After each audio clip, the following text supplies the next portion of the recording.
నిజానికి నిఖిల్ కావ్య హోలీ రోజు ఒక్కటయ్యారు అంటూ కొన్ని ఫోటోస్ తెగ వైరల్ అవుతున్నాయి. అలానే సోషల్ మీడియాలో ఈ మధ్య నిఖిల్ కావ్య పేరు మారుమోగిపోతున్న సంగతి అందరికీ తెలిసిందే. ఇక చిన్ని సీరియల్లోకి నిఖిల్ ఎంట్రీ ఇచ్చిన తరువాత కావ్య నటిస్తున్న చిన్ని సీరియల్ టీఆర్పీ రేటింగ్ ఒక్కసారిగా పెరిగింది. మళ్ళీ నిఖిల్ కావ్య కలిసే అవకాశాలు ఉన్నాయని ఆ సీరియల్తో చిన్న హోప్ వచ్చిందని చెప్పాలి నిఖిల్ కావ్య అభిమానులకి. అయితే ఇక హోలీ పండుగ రావడంతో నిఖిల్ కావ్యకి సంబంధించిన కొన్ని ఫోటోస్ తెగ వైరల్ అవుతున్నాయి. నిఖిల్ కావ్య ఇద్దరు హోలీ రోజు కలిసిపోయారు అంటూ కొన్ని కామెంట్స్ అయితే వినిపిస్తున్నాయి. కానీ నిజానికి వీళ్ళిద్దరూ కలిసిన దాఖలాలైతే కనిపించట్లేదని చెప్పాలి.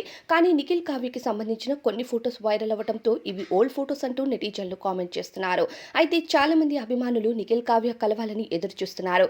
వాళ్ళ ఎమోషనల్ మూమెంట్స్ పైన నెటిజన్లు దెబ్బ కొడుతున్నట్టే కనిపిస్తుంది. చాలా మంది యూట్యూబర్స్ కానీ ఇక కొంతమంది వీడియోస్ పెడుతూ నిఖిల్ కావ్య కలిసిపోయారు అంటూ హోలీ పండుగ రోజు వీరిద్దరి ఫోటోస్ ని వైరల్ చేస్తున్నారు.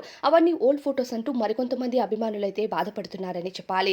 ఏది ఏమైనా నిఖిల్ కావ్య నిజంగానే కలిసిపోతే అందరికీ హ్యాపీనే. వారి హోలీ ఫొటోస్ ని చూసి అభిమానులంతా మీరు మరిన్ని కలర్ఫుల్ గా లైఫ్ ని ఎంజాయ్ చేస్తూ ఇలానే బెస్ట్ మూమెంట్స్ ని షేర్ చేయాలి అంటూ కామెంట్స్ పెడుతున్నారని చెప్పాలి. ఏది ఏమైనా సరే నిఖిల్ కావ్య కలిసి లేకపోయినా సరే వాళ్ళిద్దరికీ హ్యాపీ హోలీని ఈ వీడియో ద్వారా తెలియజేద్దాం.